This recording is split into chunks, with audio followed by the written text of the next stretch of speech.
How's it going, guys? Shape here, and welcome to the channel. This video is going to go over how to best prepare yourself for the pre-patch and set yourself up to make a lot of gold. Pre-patch of an expansion is when a lot of players start to return to the game that have either lost interest or decided to leave for whatever reason. A new expansion will always draw back a good majority of players, and usually those players are going to need certain items to try and catch up to prepare themselves for launch. With all the changes coming in Shadowlands and the pre-patch, this is really an exciting time for the game, and I want to make sure you guys make the most out of it. Relics of the past have been the hottest topic for a lot of gold makers recently. I have even covered a few different methods in past videos on those in case they do hit live servers. I have a feeling at this point that they are going to hit the live servers in the current conditions or at least close to it, so I wanted to share some of the methods I am currently doing with you guys to set you up to make a lot of gold. From what I have been hearing, the pre-patch will be around September 20 something, which means this could be as early as September 22nd and only a few weeks away, so there's still time to prepare. The first method I wanted to talk about was the Relics of the Past items. There are going to be two ways to look at these items. You are either going to be on the buying side or the selling side of these items. If you guys are unfamiliar with the Relics of the Past, I will link my video that can catch you guys up on what I'm about to go over. If you are on the buying side of the relics, then you are mainly banking on doing a lot of vendor shuffling in the pre-patch. Not everyone enjoys making gold with vendor shuffles, but this is going to be a really easy and almost AFK-able way to make a ton of gold come pre-patch. Now, a few things you are going to need is a lot of the relic materials and room to put them in. For example, most of the relic 5s require 7 of each of the said material in order to craft one relic. In the current state, the highest item to sell to a vendor is going to be 51 gold per item. At that rate, if you have a stockpile of 10,000 of a material, you will be able to make 1,428 relics of the past 5 if it costs 7 each to make. This will equal out to a little under 73,000 gold per 10,000 items of that material. If you want even more gold at the start of pre-patch, then you're going to need even more materials. But that gives you a rough estimate of what you can expect per 10,000 materials. Depending on how much you want to risk will determine how much bag space you will need. Let's keep our same 10,000 of material, and per 10,000 you will need 50 back slots. The easiest way I have found to keep up with all of this is to use a guild bank. If you have all tabs unlocked on your guild bank, you will have 7 in total. Each tab has 98 empty slots, which equals out to 686 slots you will have for storage. Per guild bank, you will be able to fit about 130,000 of each given material if you are trying to go all in on this method. I have set up a group for the auction house with all the relics of the past items included, and I run a scan a few times a day to see if I can get any of the materials for cheap. I was able to stockpile a lot of these items as soon as it was announced, as I found out about the vendor shuffles, so I was lucky to get most of my materials for around 50 silver each. Now I would say you will be lucky if you get them for under a gold now. That being said, even at a gold each, it is still a really good profit in the end, since right now the items will sell to a vendor for 51 gold each. This is definitely the gamble side to be on because we still don't know if anything will change come pre-patch, but the return on investment will be crazy if it turns out to be true. The safer side to be on is the selling side. I recently went over a few gold farms that went up in value a lot because of the relics of the past in my last video. If you guys missed it, check it out here. Since so many players are stockpiling items and it really isn't worth your time to go farm out the materials yourselves, they are buying everything up that is for a good price. Now, as I mentioned in my last video, some of the items have seen their price go up 3 to 4 times what it was selling for before all the talk started happening.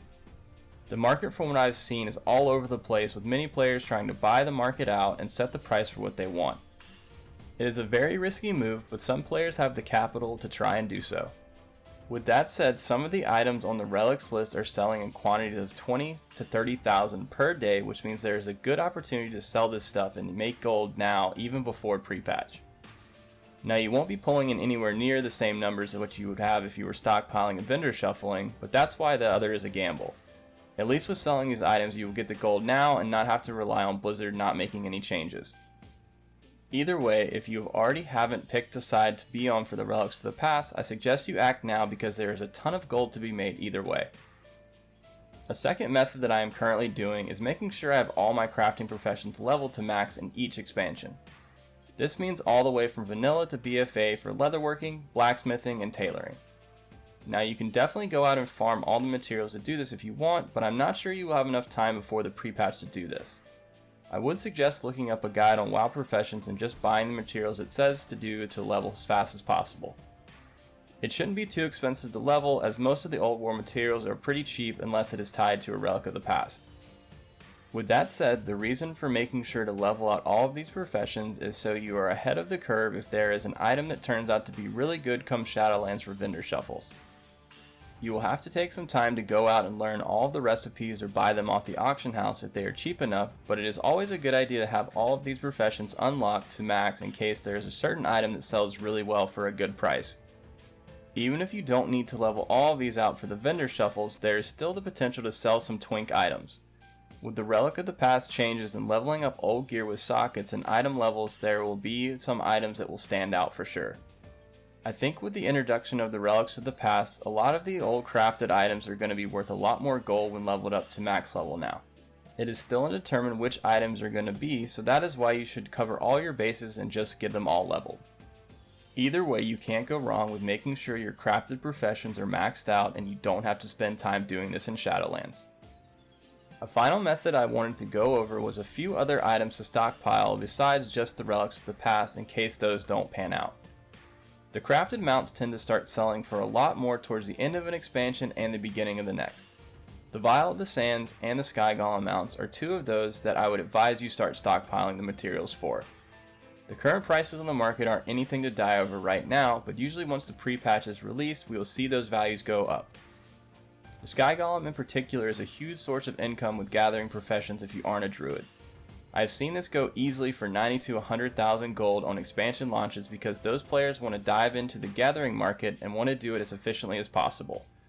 The materials you are going to need to craft the Sky Golem are 30 living steel and 30 of the Jared's peculiar energy source. The energy source is a daily cooldown and takes 10 ghost iron bars to craft. Since you need 30 of them, this will take you 30 days to have enough, so I suggest if you haven't already started doing this, then you start now.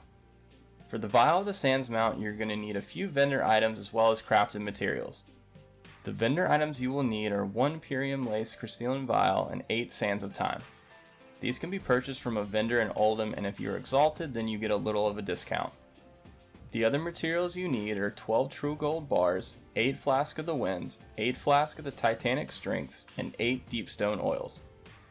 You can still make a profit on the mount even if you buy out all the materials if they aren't too expensive on your server, but you can make a lot more profit if you're able to go farm out the materials yourself. Per True Gold bar you will need 3 Purium bars, 10 Volatile Fires, 10 Volatile Airs, and 10 Volatile Waters. Since you need 12 True Gold bars, that totals out to 36 Purium bars, 120 Volatile Fires, 120 Volatile Airs, and 120 Volatile Waters. The Flask of the Winds requires 8 Volatile Lives, 8 Ashara's Veil, and 8 Whiptails to create. Since you need 8, that's 64 total of each of the materials. For the Flask of the Titanic Strength, you will also need 8 Volatile Lives and 8 Whiptails, but instead you will need 8 Cinderbloom as well. This totals out to the 64 of each material as well per mount. The last item you will need is the Deep Stone Oil, which comes from an albino cavefish that you can fish up in Deepholm.